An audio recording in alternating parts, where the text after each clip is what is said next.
ঘর থেকে। আতঙ্ক দূর সালাম বাবু ভাই। ঘরে চুপচাপ বসে থাকিস, কোনো কাজকর্ম করিস না, কুড়ের মতো বসে থাকিস, শুয়ে থাকিস আর জুয়া খেলিস, মেয়ের ভিতরে ঘুরিস, কুড়ি মিনিট বাড়িতে আসবি না। ছোটবেলা থেকে শিখ, সারাদিন তুই কি করিস? আমি কোনো কাজ করি না। আমি যা কাজ করি, যা মানুষের উপকার করি, তোমার ছোট ছেলেও করে না। কি উপকার করেছিস তুই?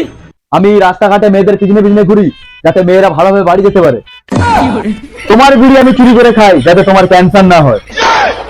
প্রতি মাসে আমি 350 টাকা করে রিচার্জ করি, যাতে মুকেশ আম্বানি দুবেলা দুমুঠো খেতে পারে। পালিয়ে গিয়ে বিয়ে হয়ে গেছি, যাতে তোমার টাকা বেঁচে যায়। এগুলো উপকার নয়? আমি সবার উপকার করি। না বাবা, যা করেছিস আমার জন্য উপকার করেছিস, ভালো কাজ করেছিস। চুরিটা কেন বাকি থাকবে? চুরিটাও করে নিবি। হ্যাঁ একদম বাবা। আমার বা ছোট বেটা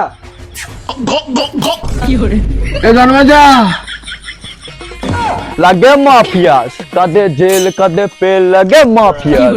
Mafias, cadê ele? Cadê ele? Like mafias.